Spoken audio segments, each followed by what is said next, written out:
오늘 저녁에 우리가 나눌 하나님의 말씀은 골로새서 1장 24절부터 29절 말씀까지입니다. 나는 이제 너희를 위하여 받는 괴로움을 기뻐하고 그리스도의 남은 고난을 그의 몸된 교회를 위하여 내 육체에 채우노라.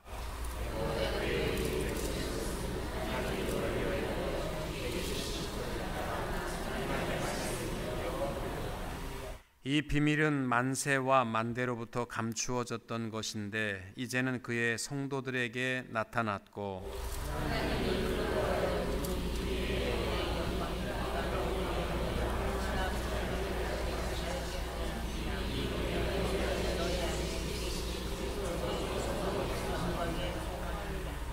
우리가 그를 전파하여 각 사람을 권하고 모든 지혜로 각 사람을 가르침은 각 사람을 그리스도 안에서 완전한 자로 세우려 함이니 이를 위하여 나도 내 속에서 능력으로 역사하시는 이의 역사를 따라 힘을 다하여 수고하노라. 아멘.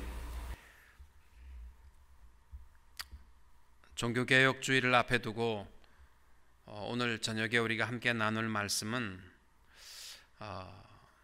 교회의 개혁 가운데 내가 하나님 앞에 바뀌어야 할 모습은 없는가, 우리의 신앙을 돌아보기를 원합니다.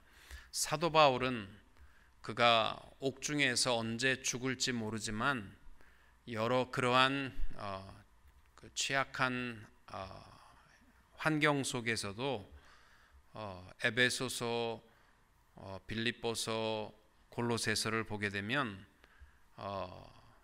그의 감당기 어려운 기쁨을 고백하고 있습니다. 오늘 우리가 봉독한 말씀에도 보면은 옥중에 있는 바울이지만 내가 이제 너희를 위하여 받는 괴로움을 기뻐한다, 이렇게 말씀이 시작됩니다. 사도 바울에게는 항상 너희를 위한이라는 분명한 목적이 있기 때문에 괴로움도 기쁨이 있었습니다. 어떤 사람은 즐거운 일임에도 불구하고 불평하고 투덜거리고 살아가는 사람이 있는가 하면 힘들고 어려운 일도 기쁨으로 감당하는 사람들도 있습니다. 바울은 데살로니가 전서 5장 16절에서 우리들에게 하나님의 뜻이니라 그러면서 부탁한 말씀이 항상 기뻐하라 라는 명령이었습니다. 우리들이 종교개혁주의를 앞에 두고 내가 정말 가정에서 또 일터에서 교회에서 봉사하고 헌신할 때, 특별히 우리 교회 안에서 하나님의 영광을 위해서 섬기는 이 행복한 일을 감당함에도 입이 나와 있지는 않는가? 정말 내가 기쁨으로 감당하고 있는가? 이 모습을 한번 돌아볼 수 있게 되기를 바랍니다. 하나님 앞에 예배하는 것조차도 막 신경질이 나고 화가 나서 누가 한마디만 하면 터져버릴 것 같은 그런 분노의 마음으로 신앙생활을 하고 있다면 우리가 기쁨으로 구원의 우물들을 기를 수 있는 우리 성도님들이 될 수 있기를 축복합니다. 유명한 생리학자였던 존 헌터라는 사람이 분노에 대해서 연구를 많이 했답니다. 그의 평생 논문의 결론이 뭐냐면 화내면 화내는 사람이 일찍 먼저 죽는다라는 것이었습니다. 그가 열심히 이 주제를 가지고서 마지막 강의를 하고 있는데 강의실 코앞에 앉아있는 한 사람이 벌떡 일어나더니 헌터의 논문에 대해서 반박하고 있는 겁니다. 그래서 헌터 씨가 화가 나가지고 얼굴이 울그락불그락 하더니 갑자기 쓰러져서 심장마비로 죽었습니다. 이분은 정말 신실한 강의였습니다. 말로도 강의하고 몸으로도 이렇게 화나면 먼저 죽는다라는 임상 실험까지 보여주었다라는 것입니다. 분노는 무서운 질병과 악과 죄를 만들어냅니다. 한번 화를 내면 우리는 잘 모르지만 의학적으로 시력이 굉장히 떨어진답니다. 그리고 혈압이 올라가서 잘못하면 한순간에 간다는 겁니다. 그러면 분노를 참으면 어떻게 되느냐? 억누르고 살아가면 사고 친다는 거죠. 문을 꽝 닫다가 지손을 찌는 사람들, 기분이 상해서 운전하다가 사고 치는 사람들, 망치질 하다가 제 손 치는 사람들은요, 다 분노 억압형인 사람들이라고 말합니다. 성경에 보면 우리 지난주 목요일 어저께도 우리가 성경 공부 낮에 하면서 가인이 동생 아벨을 쳐 죽이는 것이 인간을 향한 범죄의 시작이었습니다. 그런데 그 범죄의 시작은 바로 분노였습니다. 하나님께서 아벨과 그 제사는 받으시고 가인과 그 제물은 받지 아니하심으로 말미암아 이 가인이 화가 난 겁니다. 아마도 아벨과 그 제사도 안 받으셨다면 화날 일이 없었을 거예요. 두 사람 중에서 하나님께서 아벨과 그 제사는 받으시고 자기 거는 받지 아니하심으로 말미암아 분노가 쳐올라서 안색이 변하여 동생을 쳐 죽이고 말았습니다. 사람이 살아가면서 화가 나는 일이 없을 수는 없습니다. 그러나 성경은 우리에게 말씀하는 것이 분을 내어도 죄를 짓지 말고 해가 지도록 분을 품지 말라, 이렇게 말씀하고 있습니다. 바울은 자기에게 맡겨진 복음의 사명을 감당하기 위하여 그냥 모든 사람 너희를 위하여 괴로움도 기쁘다, 이 바울의 이 고백을 여러분 깊이 한번 묵상해 보세요. 빌립보서 1장에 보면은요, 바울이 나 빨리 하나님 앞에 가고 싶다, 죽고 싶다는 얘기예요. 그리고 너희를 위하여 이 땅 위에 살고 싶은 소망도 있다. 내가 먹고 마시는 거라면 나 여기 살고 싶은 마음 없지만 너희를 위하여 복음을 전하고 영혼 구원을 이루기 위해서 살고 싶은 소망이 있다라고 고백하고 있습니다.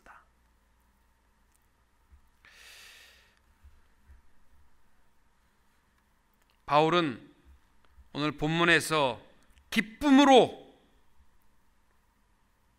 예배하는 일도, 찬양하는 일도, 봉사하는 일도 기쁨으로 감당할 수 있는 비밀을 소개하고 있습니다. 바울을 비롯한 여러 교회와 사도들을 통하여 그 비밀을 유대인에게뿐만 아니라 모든 이방인에게도 깨닫게 해 주셨는데, 그 비밀이 뭐냐면 그리스도의 비밀이며 구원과 영광의 풍성함을 누리는 비밀이라고 고백하고 있습니다.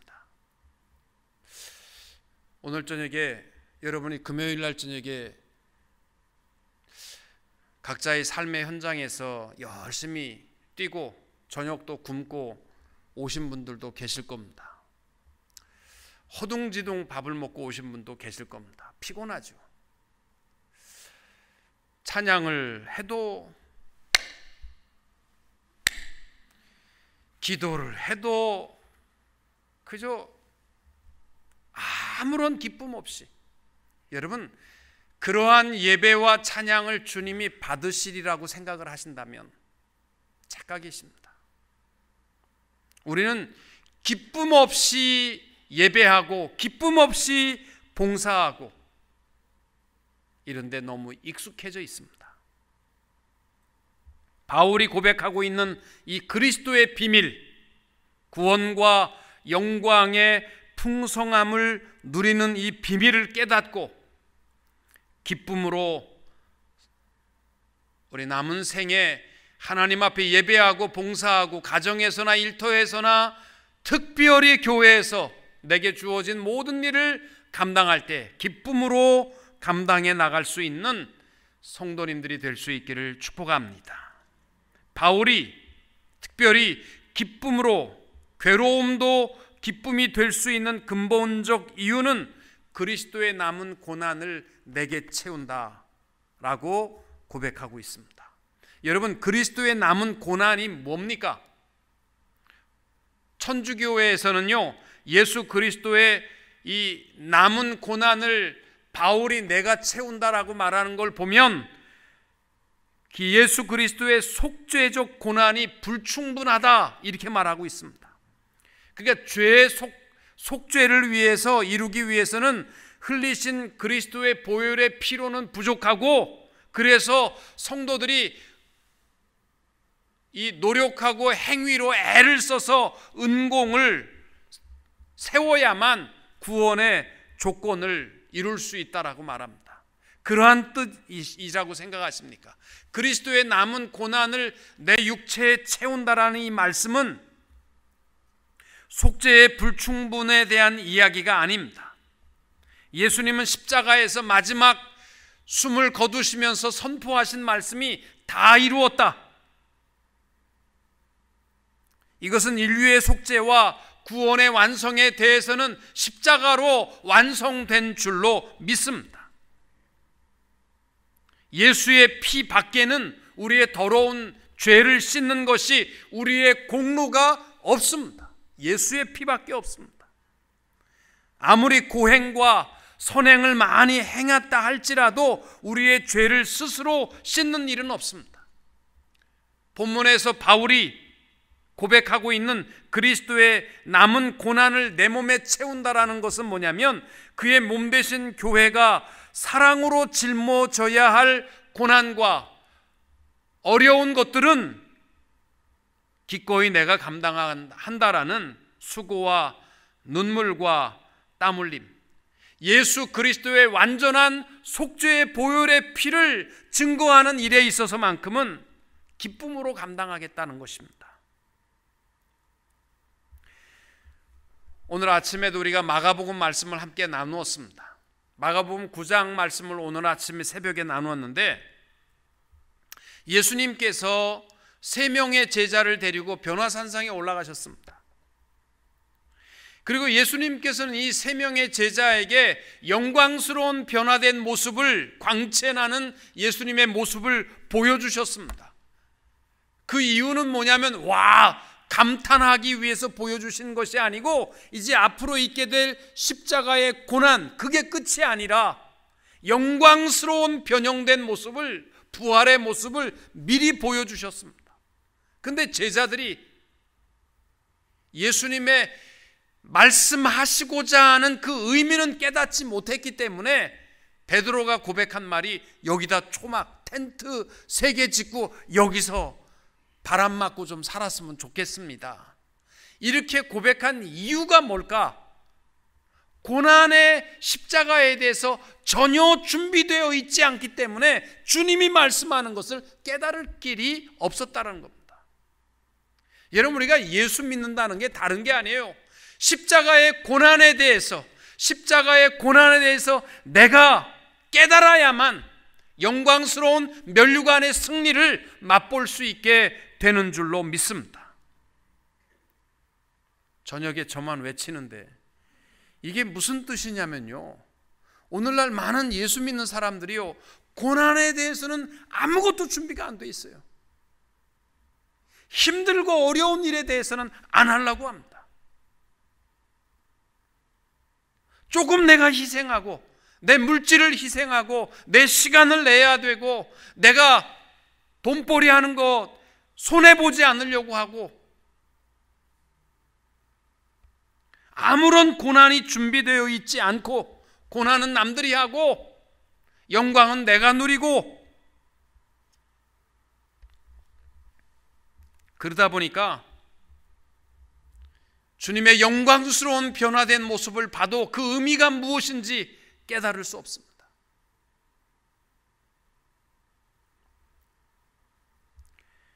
희생의 어려움을 각오하지 않기 때문에 기쁨도 없고 성도들은 무기력할 수밖에 없다라는 것입니다. 여러분, 왜 세상이 교회를 욕하는지 아십니까?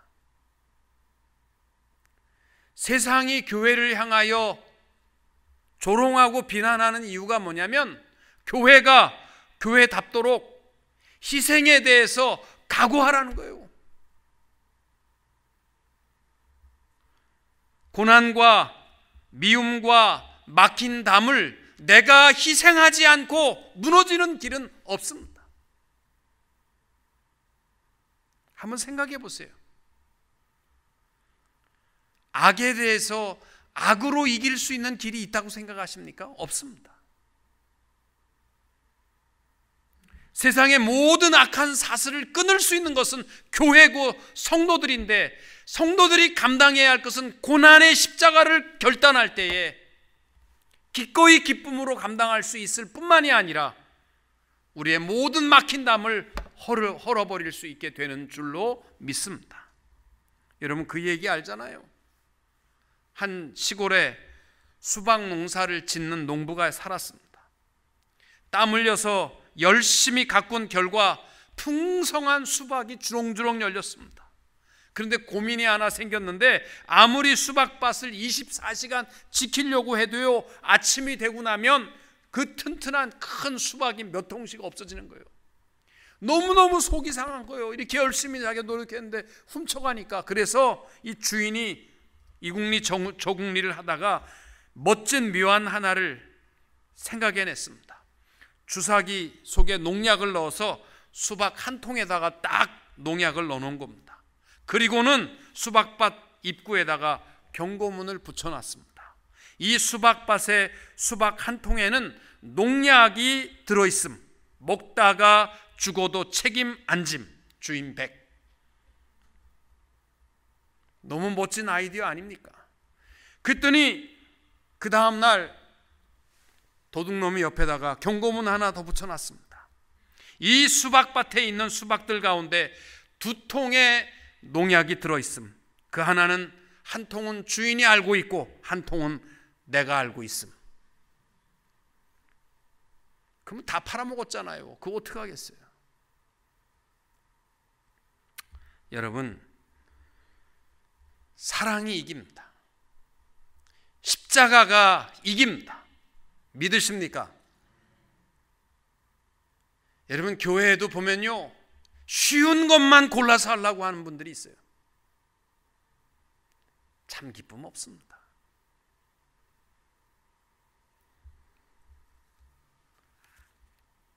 우리 교회 옛날에 우리 원로 장로님이셨던 분이 무슨 회의를 하다가 이렇게 부딪혔어요. 회의 시간에 부딪혀가지고 서로 좀 안 좋았는데, 이 장로님 나이가 그때 나이가 85쯤 되셨는데, 그 다음 주일날 아이고 집사님 오셨습니까? 문 앞에 서서 마음이 괴로우니까 인사를 하니까 제가 딱 보고 있었어. 멀리서 이렇게 보고 있는데 집사님이 딱 앞에 오더니 인사하니까 고개를 딱 돌리고 예배당에 들어오더라고요. 그 마음 가지고 예배가 되겠습니까? 그런데요, 그 나이 많은 장로님이 인사를 하고 고개를 돌리고 절로 들어갔는데 웃고 일어나서, 그 다음 주일날도 제가 이렇게 보니까요, 또 문 앞에 서서 오니까 집사님 오셨습니까? 또 이렇게 하고 들어가요. 그 다음 주일날도 또 인사하니까 고개를 딱 돌리고, 3번 지나고 4번째 하니까요, 그 다음에 고개 숙이더라고요. 혹시 여러분 속상한 분이 있잖아요. 내가 한번 인사했더니 고개를 돌렸다? 그래? 아이고, 너한테 내가 너 안 해도 나 신앙생활 잘한다. 그래갖고 나도 고개 돌리지 않습니까? 인사해 보세요. 여러분, 막힌 담을 헐 때에는요, 내가 십자가를 감당하겠다는 기쁨이 있어야 이길 수 있습니다. 오늘날 교회가 또 성도가 성도답지 못한 모습이 왜일까? 기꺼이 그리스도의 남은 고난을 내 몸에 채우려고 하는 각오가 없습니다. 특별히 바울이 말씀하는 이 그리스도의 남은 고난, 첫째는 기쁨으로 감당하는 시간적 채움이, 고난이 있어야 됩니다. 주께 받은 시간, 생명의 시간, 누구든지 우리는 하나님께서 허락하신 그 시간이 있습니다. 이거는요, 물질로도 보상이 안 되는 귀한 내 인생의 시간입니다. 여기에 그리스도의 고난이 담겨져야 합니다. 내 할 일 다 하고 시간이 남으면 주의 일 하려고 하시는 마음이라면 바꾸셔야 됩니다. 복음을 위하여 또 하나님의 영광을 위해서 내가 기꺼이 하나님의 영광을 위한 시간을 우선순위로 기쁨으로 드릴 수 있게 되시기를 바랍니다. 둘째는 우리의 탤런트에 체험이 있어야 됩니다. 하나님께서는요, 우리에게 알맞는 탤런트와 또 환경과 가정과 직업과 사업처를 주셨습니다. 우리의 모든 삶의 내용들이 이 하나님의 영광을 위하여 섬김의 수단이 될 수 있기를 바랍니다. 셋째로 우리의 목적에 그리스도의 고난이 채워져야 합니다. 내가 왜 사느냐? 이건 우리 개혁주의 신앙에 굉장히 중요한 것입니다. 오늘 집사님도 기도하셨습니다마는 하나님의 영광을 위해서 그를 영원토록 즐거워하는 우리 인생의 목적에 그리스도의 고난이 담겨 있기를 바랍니다. 그래서 로마서 14장 6절 이하에 나를 중히 여기는 자도 주를 위하여 중히 여기고 먹는 자도 주를 위하여 먹으니 이는 하나님께 감사하며 먹지 않는 자도 주를 위하여 먹지 아니하며 하나님께 감사하느니라. 우리 중에 누구든지 자기를 위하여 사는 자가 없고 자기를 위하여 죽는 자도 없도다. 우리가 살아도 주를 위하여 살고 죽어도 주를 위하여 죽나니 그러므로 사나 죽으나 우리가 주의 것이로다. 아멘. 오늘 금요일날 하나님을 찬양하는 성도님들이 바로 이 고백을 하나님 앞에 드릴 수 있기를 바랍니다. 바울이 또 어떠한 여건에서도 기뻐할 수밖에 없는 이유가 뭐냐면 영광의 소망을 이루는 비밀이 있기 때문이라는 거예요. 27절에 보시면은 바울이 이렇게 말합니다. 하나님이 그들로 하여금 이 비밀의 영광이 이방인 가운데 얼마나 풍성한지를 알게 하려 하심이라. 이 비밀은 너희 안에 계신 그리스도시니 곧 영광의 소망이니라. 아멘. 여러분, 우리에게는요, 세상 사람과는 분명히 다른 영광의 소망이 있습니다. 세상의 부귀와 영광과 강건함, 이러한 것들은요, 잠시 잠깐 후면 다 없어질 것들입니다. 아무것도 아닙니다. 우리에게 영원히 남겨지는 것은 그리스도의 영광의 소망인 줄로 믿습니다. 여러분, 오늘도 우리가 하나님을 찬양할 때에 오늘의 풍성함을 위해서가 아니라 우리에게는 말할 수 없는 참된 영광의 소망이 있기에 하나님을 기쁨으로 찬양할 수 있게 되시기를 바랍니다. 겉으로만 성도요, 겉으로만 경건한 사람, 겉으로만 목사답고 겉으로만 장로답지 마시고 우리 내면에 참된 영광의 소망이 분명히 담겨 있기를 바랍니다. 후안 카를로스 오르티즈라는 목사님은 이런 예화를 이 예화를 자주 들었습니다. 아르헨티나에 살고 있는 한 작은 마을에 여인이 텔레비전 안테나를 최신식으로 무지무지 큰 거로 집 앞에 꼭대기 지붕에다가 걸어 놓았습니다. 중요한 스포츠 방송이 있어서 동네 사람들이 텔레비전을 각자 보는데 이 텔레비전이 잘 안 나오는 겁니다. 그래서 이 여인은 멋진 안테나가 그렇게 우리 집 거보다 한 5배는 큰 안테나가 걸려 있으니까 그 여인의 집에 가면 잘 나오겠지 하고서 동네 사람들이 여인에게 텔레비전 보자고 온 거예요. 그런데 뜻밖의 그 여인의 집에는 텔레비전이 없었다는 겁니다. 동네 사람들이 다 텔레비전을 사니까 배가 아파서 텔레비전은 못 사겠고 안테나만 멋진 걸 갖다가 밖에다 걸어 놓았다는 겁니다. 어쩌면 우리 신앙도요, 내면에는 아무것도 없고 겉으로의 화려한 모습을 가지고, 이거는요 천주교회가 갖고 있었던 화려한 외형적인 모습입니다. 경건의 모양은 다 갖추었는데 정작 하나님의 음성을 들을 수 있고 그 모습을 볼 수 있는 내면의 수신기가 없이 세상적인 것으로만 가득한 내 신앙은 아닌가 돌아보시고, 오늘 저녁에 하나님 내게 어떠한 환경에도 바뀔 수 없는 기쁨을 주옵소서. 그 기쁨의 근원이 영원한 소망에 근거하여 기뻐하는 인생이 되게 하옵소서. 하나님을 찬양할 수 있는 성도님들이 될 수 있기를 축복합니다. 여러분, 우리가 기뻐하는 신앙의 근거는 29절입니다. 29절에 이렇게 되어 있습니다. 이를 위하여 나도 내 속에서 능력으로 역사하시는 이의 역사를 따라 힘을 다하여 수고하노라. 이 말은 뭐냐면 내가 아니라는 거예요. 내가 하고 있는 모든 것은 내가 아니라 성령 하나님이 하신다는 겁니다. 바울이 고린도전서 15장 10절에서 고백하는 말, 나의 나된 것은 하나님의 은혜로 된 것이니 내게 주신 그의 은혜가 헛되지 아니하여 내가 모든 사도보다 더 많이 수고하였으나 내가 아니오 오직 나와 함께 하신 하나님의 은혜로다. 여러분, 어떤 일을 하고 나서 누가 알아주지 않나 이러면요 기쁨 없어요. 내가 한 것이 아니고 내 안에 계신 성령 하나님이 하신 것입니다. 이 고백이 분명할 수 있게 되시기를 바랍니다. 그리고 하나님이 하시는 일이지만 내가 힘을 다하여 수고할 때 하나님의 역사를 이루게 되는 줄로 믿습니다. 어떤 옛날에 긴 우리나라의 옛날에 전통 내려오는 이야기잖아요. 수염이 긴 할아버지가 있었습니다.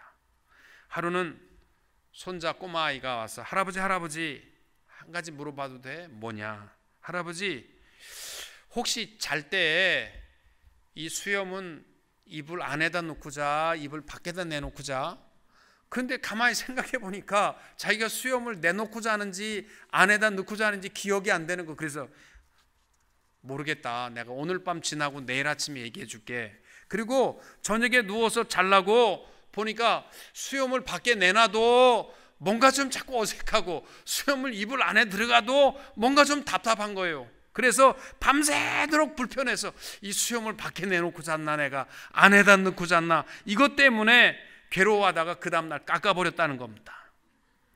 여러분, 우리가 인생이 그래요. 이래도 내가 하는 거 아니고요, 저래도 내가 하는 거 없습니다. 다 내 안에 계신 성령 하나님이 살아 역사하실 때 가장 행복하고 기쁨이 되는 줄로 믿습니다.